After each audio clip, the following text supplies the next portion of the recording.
What if the last photo of you alive was you smiling on vacation? For the Callaway twins, a luxury cruise ship became their final journey, not because they drowned, but because someone didn't want them to reach shore. Have you ever felt that prickle on the back of your neck? That feeling that someone is watching you? The Callaway twins ignored that instinct, and they vanished without a trace.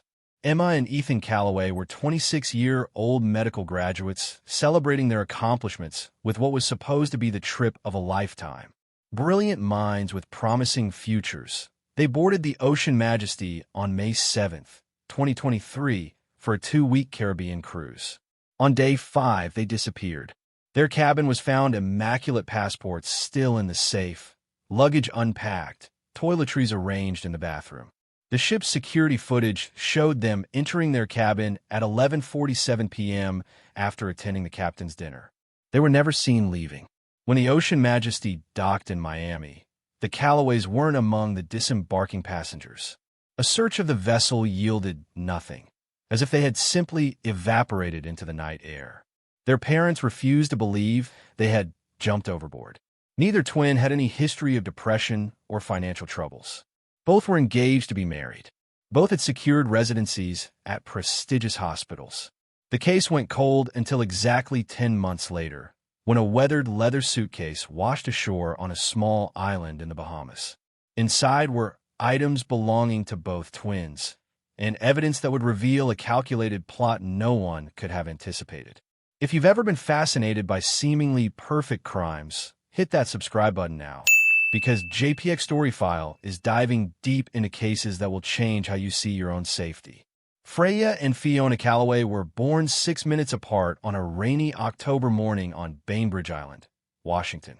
The island community knew them as the Matching Minds, identical in appearance and equally matched in intellect. Their childhood home overlooked Puget Sound, where ferries cut through fog each morning, a view that instilled in them a love for water and horizon lines. On April 30th, the twins embraced their parents at the terminal in Barcelona. 2 weeks of nothing but sun and sleep, Freya said, adjusting her sunglasses. They boarded the ship with matched luggage and unmatched expectations, waving from the rail as the Meridian pulled away from shore. May 7th began with the twins taking a sunrise yoga class on the top deck. The instructor, Mia Herrera, later recalled how they mirrored each other's poses perfectly, drawing attention from other participants. At lunch, they shared a table with the Rosenbergs, an elderly couple celebrating their 50th anniversary, and Dr. Julian Kent, a pharmaceutical executive traveling alone. Kent described them as bright, ambitious, and completely captivated by the journey ahead. Around 4 p.m., the twins lounged by the Solstice Pool, where they met Anton Rykov, a man with distinctive geometric tattoos covering his forearms. Security footage showed him buying them cocktails and engaging in animated conversation for nearly an hour. At 6:30 p.m., the twins returned to cabin 8042 to prepare for the captain's dinner. The room steward, Marco Diaz, delivered an envelope that had been left at the guest services desk. They seemed confused when they opened it. I glimpsed newspaper clippings inside. Dinner placed them at table 12 with the Rosenbergs, Kent, and cruise director Elise Montgomery. Montgomery noted they drank little and excused themselves early, mentioning plans to visit the Waves nightclub. Security footage captured them entering the club at 10:15 p.m. They danced, primarily with each other, occasionally interacting with Rykov, who reappeared around 11 p.m. The last verified sighting came at 11:40 p.m. when cameras caught them exiting Waves, walking steadily toward the elevators. Rykov followed 3 minutes later. The security system on Deck 8, where their cabin was located, experienced what ship officials called routine maintenance downtime between 11:45 p.m. and 1:20 a.m. When the system resumed, their hallway remained empty until morning. At 9:15 a.m. on May 8th, massage therapist Devi Patel noted the twins' absence from their scheduled couples massage. After 30 minutes, she contacted guest services. They paid in advance for the deluxe package. People don't miss those. By 10:30 a.m., Housekeeping supervisor Elena Rodriguez entered cabin 8042 for routine service and discovered both beds untouched. The twins' belongings remained perfectly arranged. Makeup on the vanity, evening wear hung in the closet, passports and wallets in the safe. "I've worked cruises for 12 years, Rodriguez reported. Something felt wrong immediately. Captain Vance Thornhill received notification at 10:47 a.m. and initiated missing persons protocol. He assembled a 20-person team that combed every deck, cabin, and service area of the Oceanic Meridian. Coast Guard vessels were dispatched to retrace the ship's overnight course. We searched mechanical spaces, storage areas, even lifeboats," said Security Chief Morton Anderson. Nothing suggested they were still aboard. As search efforts intensified, the cruise continued its scheduled activities. Passengers gathered on deck, watching helicopters circle overhead while sipping cocktails and speculating wildly. At 2:15 p.m., Captain Thornhill placed the dreaded call to Dr. Lowell and Professor Margot Calloway. The ship's satellite phone captured the audio. "We need you to remain calm, but your daughters are not currently on board." Professor Calloway's response was immediate. They wouldn't have jumped. Something happened to them.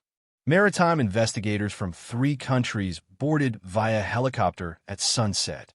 Lead investigator Diana Wu began by reviewing security footage, discovering the 95-minute gap on Deck 8. "The timing is suspicious," Wu noted in her preliminary report. Ship officials claimed routine maintenance, but logs showed no scheduled downtime.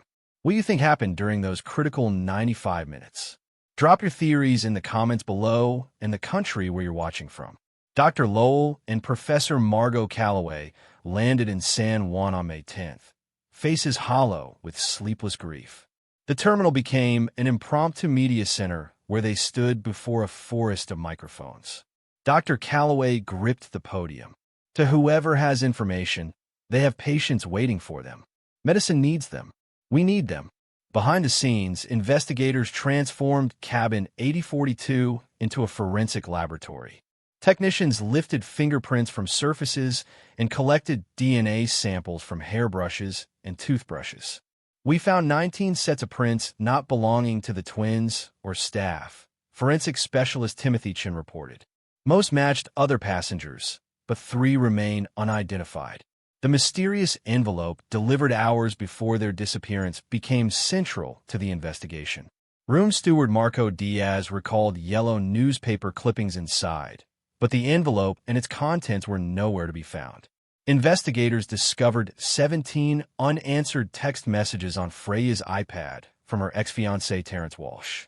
The final message read, "This silence is childish. We need to discuss the research before the conference." Multiple passengers and crew described the tattooed man who'd spent time with the twins. Composite sketches revealed geometric patterns covering both forearms, but facial details varied widely between accounts. Ship manifests showed no passenger matching the description. Phone records indicated a call made from the cabin at 10:37 p.m. to an untraceable burner phone purchased in Barcelona 3 days before the cruise departed. By month 3, the investigation stalled. Witness memories faded. The case slipped from headlines to occasional updates to eventual silence. The Callaways established a $250,000 reward fund. They hired private investigators who chased leads across 3 continents. All paths led nowhere. 6 months after the disappearance, the case officially went cold. As weeks turned to months, theories multiplied. The FBI presented 5 official possibilities, each with compelling arguments and fatal flaws. The voluntary disappearance theory suggested the twins had planned their own vanishing. They had the intellect to orchestrate it, FBI agent Cassandra Reeves noted. Yet their financial accounts remained untouched, their passports never used again. Their residency contracts, representing years of work, were weeks from starting. The double suicide theory pointed to their recent breakups and impending separation. Psychological profiles demolished this idea. Their communications showed no warning signs, explained Dr. Howard Freeman, forensic psychologist. Their texts that day discussed breakfast plans for the following morning. The accident theory that both had fallen overboard simultaneously collapsed under scrutiny. The ship's railings stood 44 inches high. Weather conditions were calm. For two people to accidentally fall overboard at once defied probability. Kidnapping gained traction after analyzing their medical backgrounds. They were pioneering gene therapy research, explained Professor Margot. Their work had implications for certain treatment monopolies. Yet no ransom demands ever materialized. The murder theory centered on three potential suspects: the unidentified tattooed man, Freya's ex-fiancé Terrence Walsh, and an unknown party connected to the mysterious envelope. Walsh provided an alibi. He was lecturing in Chicago when they vanished. Online, the case spawned darker hypotheses. Reddit threads connected their disappearance to supposed human trafficking networks using cruise ships as collection points. Their medical expertise fueled organ harvesting conspiracies. Some suggested they had witnessed something requiring immediate witness protection. The Callaways battled misinformation while establishing the Freya and Fiona Foundation for Maritime Safety. Their advocacy resulted in legislation requiring continuous, tamper-proof security monitoring on all passenger vessels. In a twist that reignited interest, Captain Vance Thornhill resigned 6 months after the incident, selling his Connecticut home and relocating to New Zealand. When reporters tracked him down, his only comment was, "Some things at sea are better left unexplained." Which theory makes the most sense to you? Like this video if you think foul play was involved, and share it if you think there's something even darker going on. March 7th, 2024, exactly 10 months after the disappearance. Pine Key Beach buzzed with college students from 8 universities, their spring break revelry in full swing. Volleyball nets dotted the shoreline. Portable speakers battled for dominance. At the far end of the beach, Madison Weathers and Christopher Delgado ventured beyond the crowds to collect shells at dawn. The tide had retreated, leaving behind a debris field of seaweed, driftwood, and what appeared to be a vintage suitcase half buried in wet sand. It was weathered to gray, Madison later told reporters. Like something from an old movie. "We thought it might contain pirate treasure." She laughed nervously. "We didn't know we'd found something much more valuable." The hardshell Samsonite bore extensive water damage. Barnacles clustered around its brass locks. The handle had nearly detached. Christopher pried it open, expecting nothing. Instead, they found personal belongings preserved within a sealed plastic bag.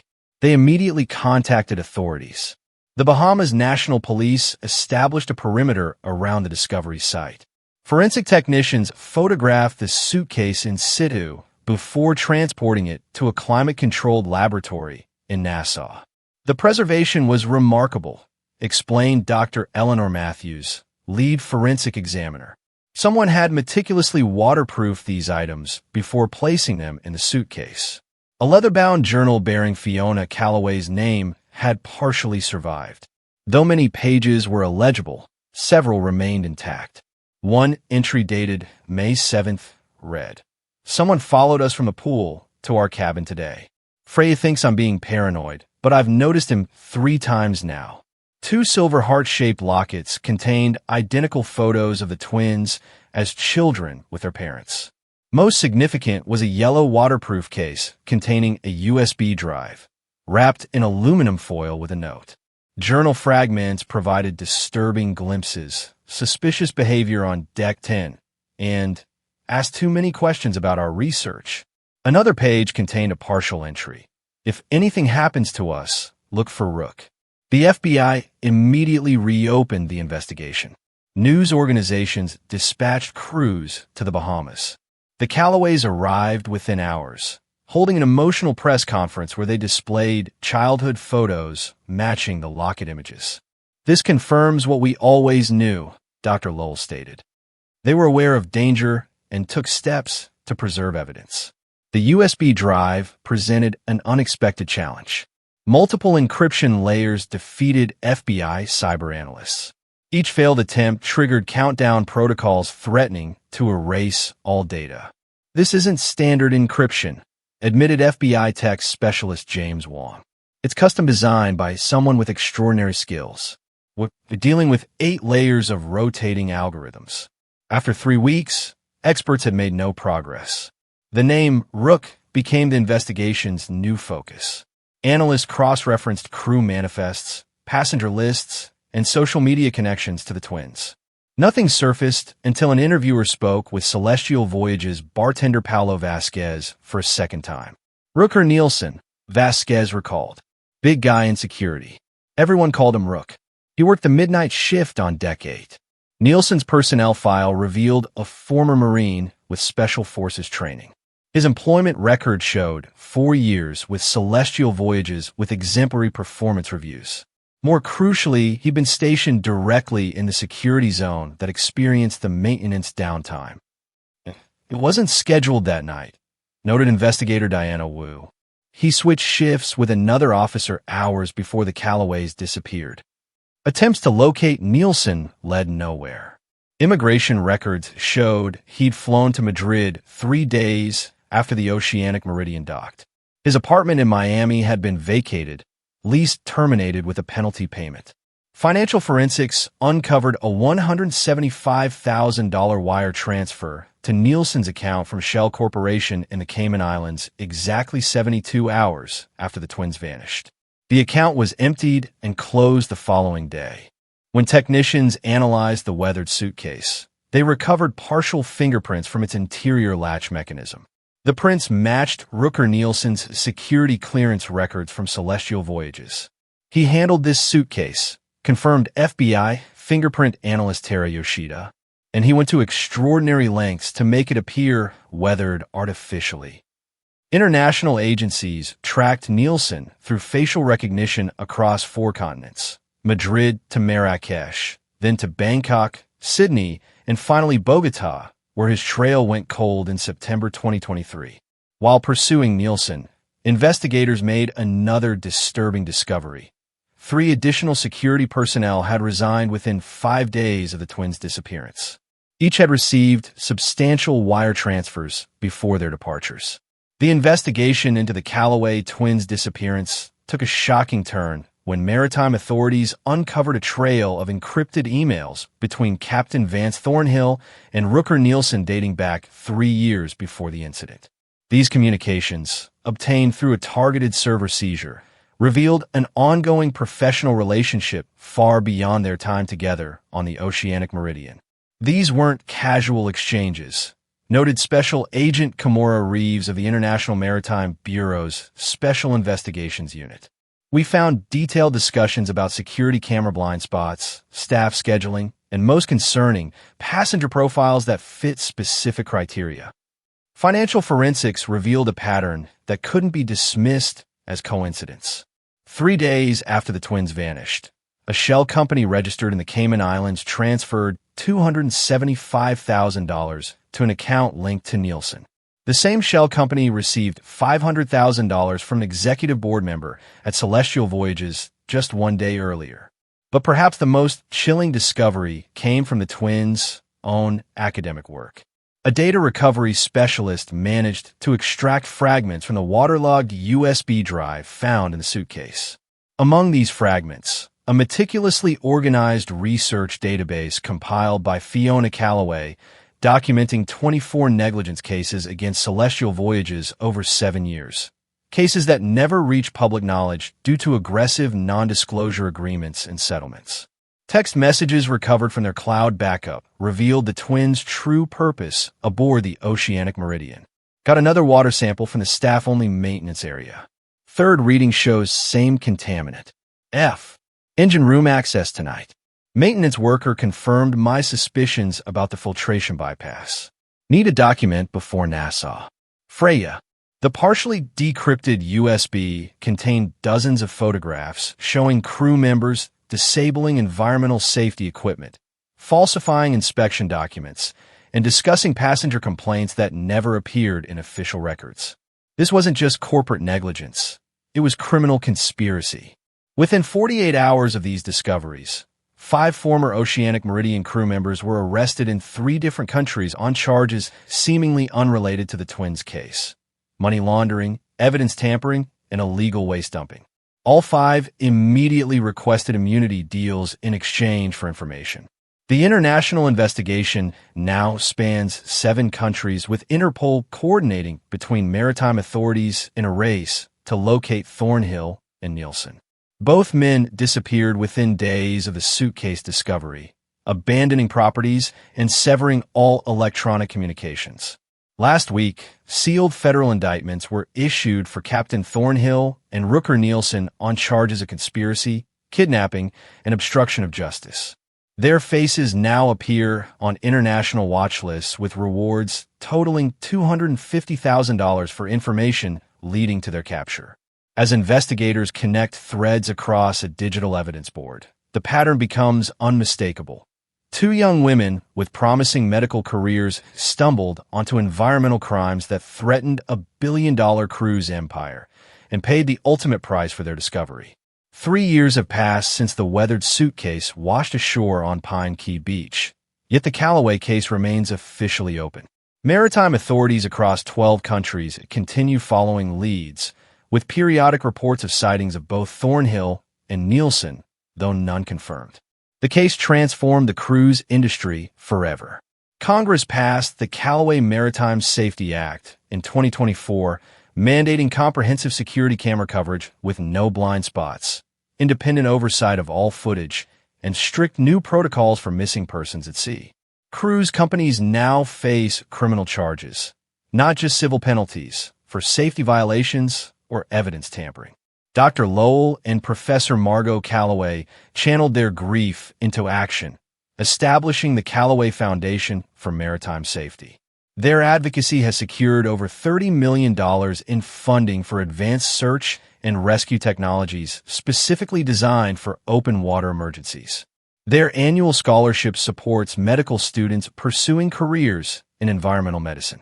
"Our daughters were fighters," Professor Callaway told reporters at last year's fundraising gala. "They wouldn't want us to surrender to grief. They'd want us to prevent this from happening to anyone else." Yet profound questions remain unanswered. Are Freya and Fiona still alive? Some investigators believe they may have been transported off the ship during that critical 95-minute camera blackout.